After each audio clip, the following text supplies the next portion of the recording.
Enron Broadband Services was called Enron Communications until January.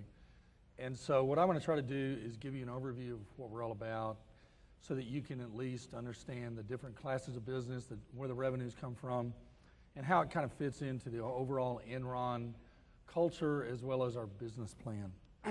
Excuse me. Enron Communications was formed out of Portland, and the original play was to just lay some fiber. But what happened was after we laid the fiber, we said, well, we can sell that fiber and make some money, but what else could you do if you owned fiber optic cable between cities? And so that's where we came up with the business plan to create a new class of services that are what we call application layer services, and I'll show you those in a minute. Now the other thing, I think we just crashed this app. You need to plug it back in. So what we said was there's application layer services that we can create, but there's also raw bandwidth that's available in the what I call the fiber. And so we thought about the notion of creating a market to trade bandwidth the way that you trade gas and electricity. Now today in the industry, that market doesn't exist, and there's some technical problems that we're going to have to overcome to make it occur. But we said that not only is that core to kind of Enron's expertise to create markets that didn't exist, but the whole notion of commoditizing a market and turn it into something that's liquid is pretty much core to Enron, and then all the risk management components of dealing with the commodity market.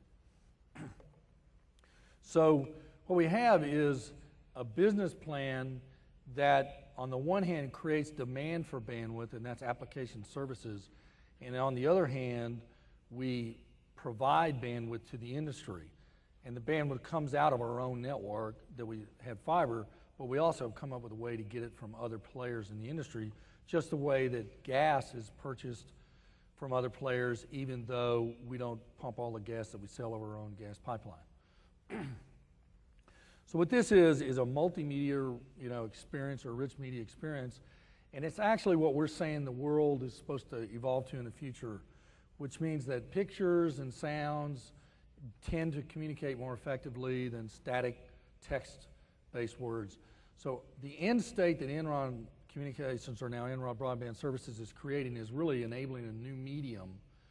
When you think of print as a medium, that's text. Think of radio as a medium, that's sounds. And then you think of TV as a medium, that's moving pictures with sounds. And then you think of the internet as a medium that's interactive, but it's pretty much text-based.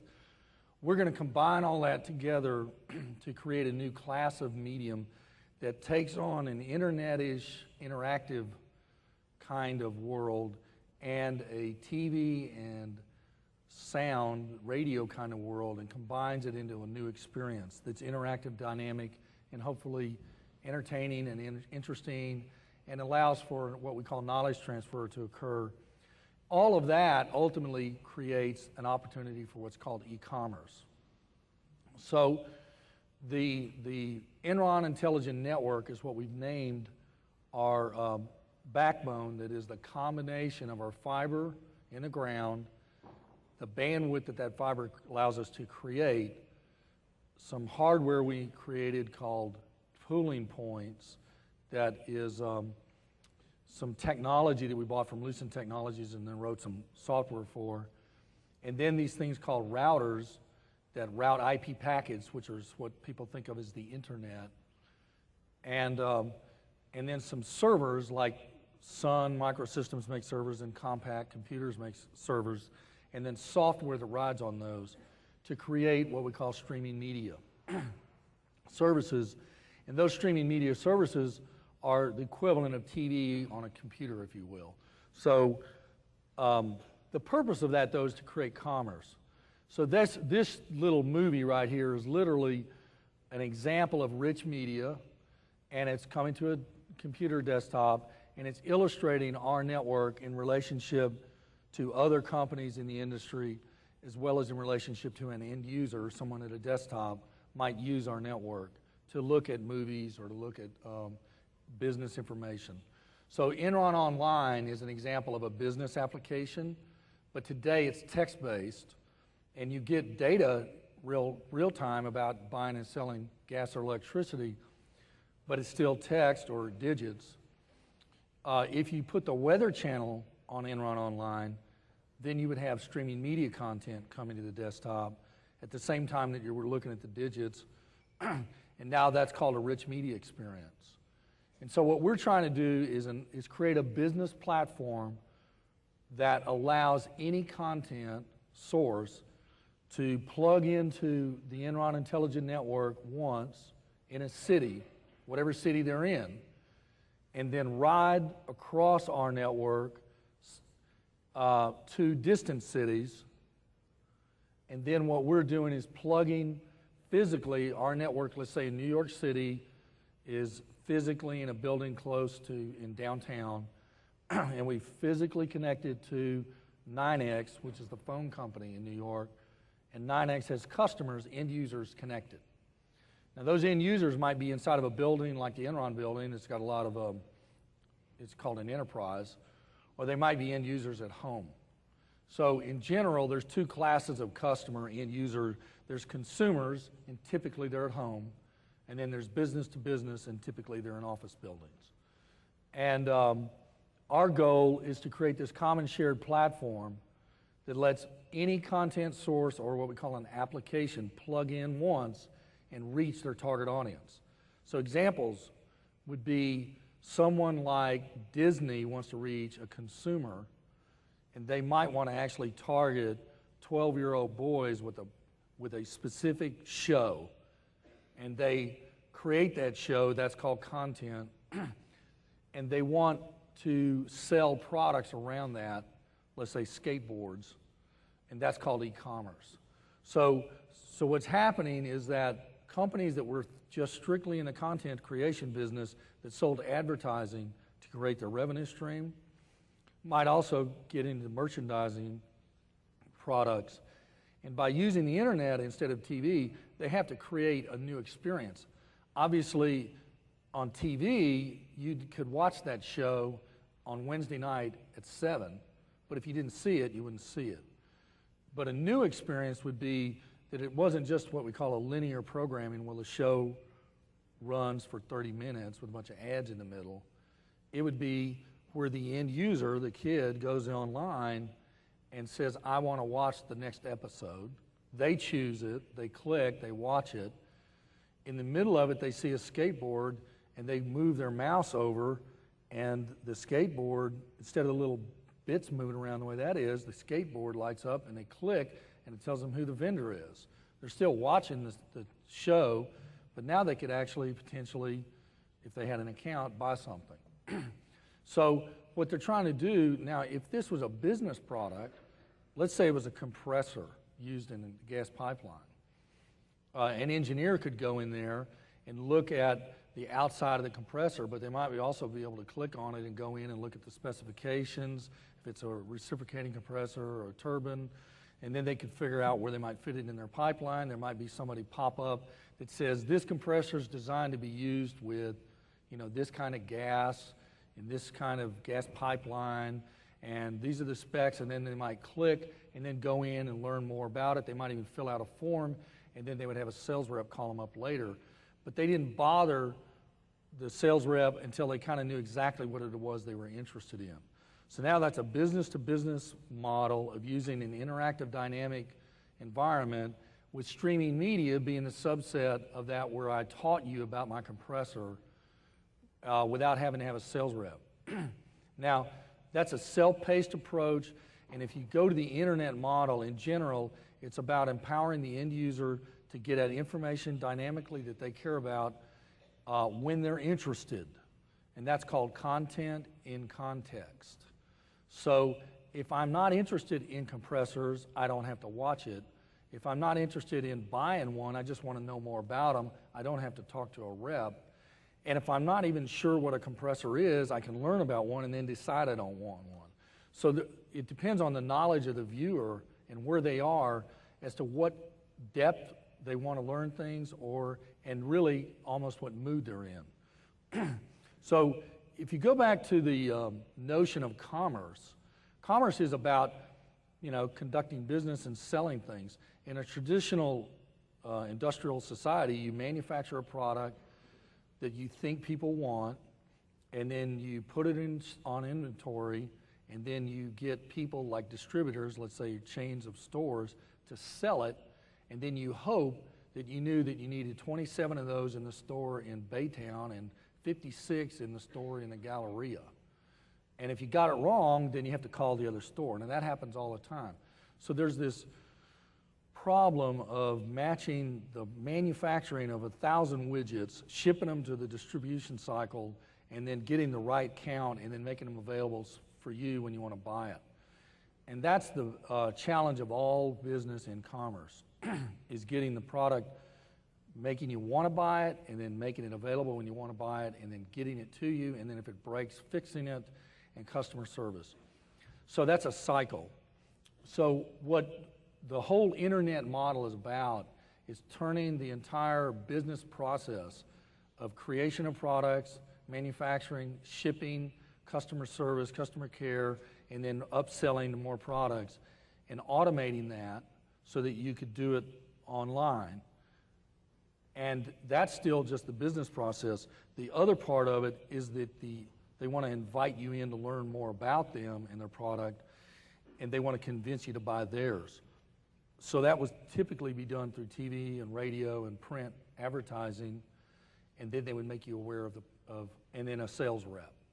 So what is going on in the information age and in this whole internet crazy world that we're in is the hope that all businesses can be automated and that all customers can become their own sales rep and not even potentially have to talk to a sales rep. And all customers can also become their own customer service rep because they check on inventory. And they can also become their own customer service rep in that when it breaks, they fill out a trouble ticket. And then they might not even have to pick up the phone because the new product gets shipped out, or they tell them to send it back the old one or whatever. So in an ideal world, from my perspective, I would never have to talk to a sales rep, but I would also be able to learn anything and everything I want to learn, and I would also be able to go out and bid it out and get the best price. And that's possible someday in the future, potentially for any one product. So let's say books is Amazon.com. And Amazon.com today will sell you a book. You have to know what you want. But what if there was a video about the book before you bought it? What if there was a movie about the book and you could watch a piece of that? What if what if the book was about an engineering topic and you could watch a video about the engineering topic that would help you decide which book to buy? So there's all these other classes of service that haven't been invented yet. And they all are what we call network-based. And network-based means that I'm using some kind of a computer or potentially a TV set, but some user interface that lets me get at this information when I want it and find out what I want. So an example would be, if you wanted to learn more about Enron and you were a user, you would go into this section here. Now, this is a tool that we've invented. Now, the first thing that comes up if we had sound plugged in, this is like an ad. And you could watch this little ad about Enron Broadband Services, and it'd last a couple of minutes, so it's not like a TV ad, it's a little longer than that. But you could watch this, but you wouldn't even have to hear the music or anything because you could read this. So this is using text and animation and sound to transfer knowledge to you about Enron Broadband Services, but it's not narrated. Now, if I wanted to learn more, and that would be like an overview, I might click here, and then I would say, well, I'm interested in this thing because I'm a content provider, because we're not selling to end users, we're selling to corporations that want to reach end users in general. Then I could go in here and I could watch this movie, and if we had the sound turned up, it would be narrated. And it would talk about the broken internet, and then it would talk about our services. So we're using a tool that's a rich media tool that's web-based, meaning internet-based, and a web browser is like Microsoft IE Explorer or Netscape, and so that's what this is, launched by browser. And then those streams are coming out of the Enron Intelligent Network right now. And so then those streams, in this instance, are a movie about Enron, but they could be Bullwinkle, literally. And so I happen to like Bullwinkle, so we actually have Bullwinkle on our network. But it shows you how sophisticated I am. But there's business content, which this is, and then there's entertainment. If you go to the entertainment area, I'm going to use Bullwinkle to attract people in, and then I might sell them golf clubs because I let them watch Bullwinkle for free. I also might advertise golf clubs, so that's another revenue stream. So now this shows us building our network and placing servers around, but what we're doing essentially is end running the problems of the internet, because you can't do what this is, what you see right here over the internet. So one of our other basic business notions is that we're fixing the internet in the context that we're allowing this kind of quality of service to occur over the internet. But another way of thinking of it is the end user who's connected to the internet can now get to what we call rich media if they're connected to one of our partners. So Enron's not going to go lay fiber between every city in the world, and then also we're not going to go dig the streets up in every city. So what we're going to do is make deals with local providers, and we're going to physically interconnect our network with the local provider network who already has eyeballs connected or people connected. And what we're going to do is allow this end user to get at this content over the Enron Intelligent Network and our local partner. And that's how we can go global. So one of our mantras is global reach fast. And what that means is if we go to Europe and we physically plug into the phone company in France, we've now got reach into France. We didn't have to build every network. Now, if we go to Paris and then other cities, then we start covering more markets in France. So what we can do is create a global infrastructure relatively inexpensively compared to other carriers, and we can create services that don't exist because we're installing this combination of our server technology and our routers in those other countries, and we're making deals with the local provider. Now, the reason that they'll allow us to do it is that because we're bringing something valuable to them. Those little moving things are called packets for TCP/IP, which is a protocol, and we're squirting IP packets out to end users, and the source of them is over here, let's say, in New York. So if it's business content, they might want to watch CNBC in France, and they might want to watch it on their desktop, and they don't have a TV. So that would be still linear programming. But let's say that the news event of a merger of two companies was captured in video and put on in a database, then I might be able to go online and learn about and watch an interview done by, let's say, Reuters or Bloomberg about that merger, and now I can learn more about that business than if I happen to watch CNN in the 30-second clip or 2-minute clip that they showed, because they're editing my knowledge. So I want knowledge transfer about business things to make better business decisions, and I want it when I want it. I don't want to wait for some programming guy to say to run that every 30 minutes or run it once in an 8-hour segment, and I missed it. So the Enron Intelligent Network is about connecting lots of sources into us and then plugging our network into lots of edge players that are the local loop provider in their country. And local loop is nothing more than a physical connection from this building, let's say, back to Southwestern Bell's central office. That's a big brown building somewhere in downtown. Now,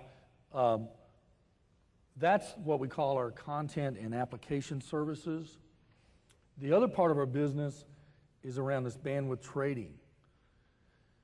So what we did was we said, if we're going to have fiber between cities, maybe what we ought to do is figure out a way to change the rules in the industry. And the rules today are that you have to buy a circuit, which is a chunk of bandwidth, for a certain amount of time on a long-term contract.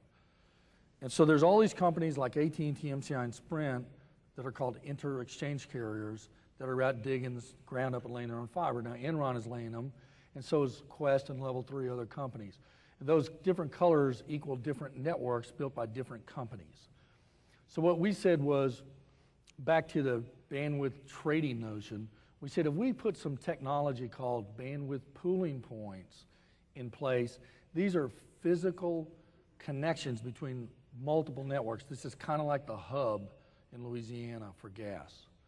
Except instead of it being gas, it's electrons that are being moved between each other on different networks.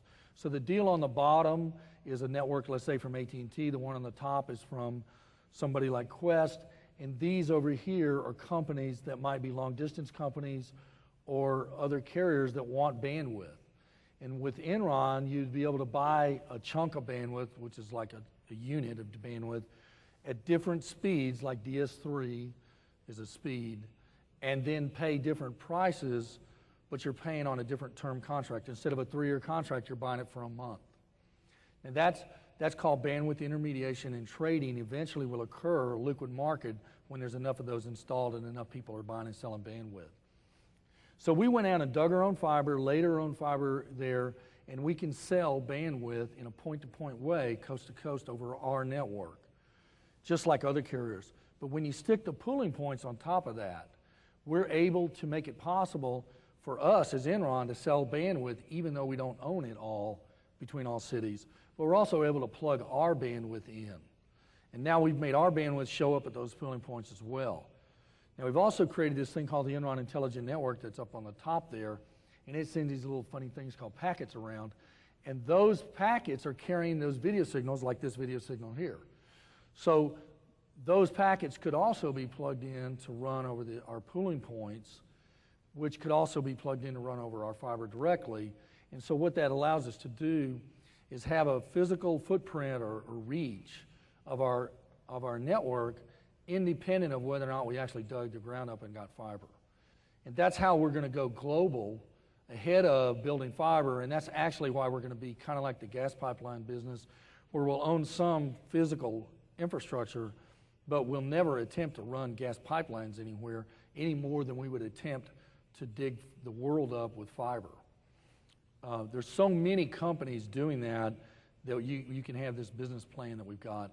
There's probably, well, there's AT&T, MCI, Sprint, and British Telecom, and Cable and Wireless that kind of have global fiber infrastructures. And then there's new entrants like Global Crossings building fiber, and like Level 3 and Quest and Frontier. Now those companies, let's say each one of those companies can spend $10 billion each digging fiber. Some will spend $30 billion to dig. Well, when you're pumping that kind of money into digging, I don't think it makes a lot of sense for us to go chase that. So what we're doing is saying, with all that bandwidth being created in the market, if we go create the pooling points and we plug ourselves into that bandwidth, we'll be able to buy and sell bandwidth cheaper than others, because as trading mentality, we'll play to the experience that we had in the gas industry and the electrical industry of being the biggest buyer and seller of electricity or gas, even though we're not the biggest supplier of transmission of gas or electricity. So it's the exact same notion. It's just being applied to this stuff called bandwidth. And bandwidth is nothing more than units of signal carrying capacity. Just like a pipeline is a unit of gas carrying capacity, bandwidth is an electron pipeline. And so, and it comes in different sizes. And then it also can be combined together, and that's called multiplexing. And what happens there is you can combine lots of different signals together and create big pipelines. Now, fiber optic as a technology, think of it as an almost infinitely expandable pipeline.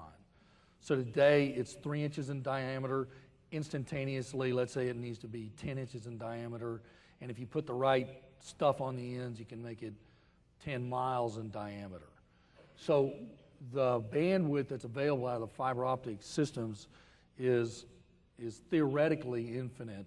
It's really more a limitation of the electronics and the cost of putting on new equipment that's slowing up the deployment of more bandwidth.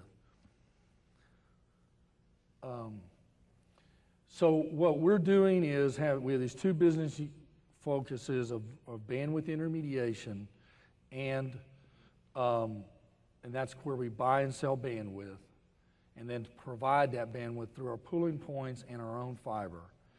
And then we have another revenue stream, and that's coming from the content and application services, which is this internet stuff where we're going to allow commerce to occur over our network that includes this rich media or streams that we've shown you here. Thank you.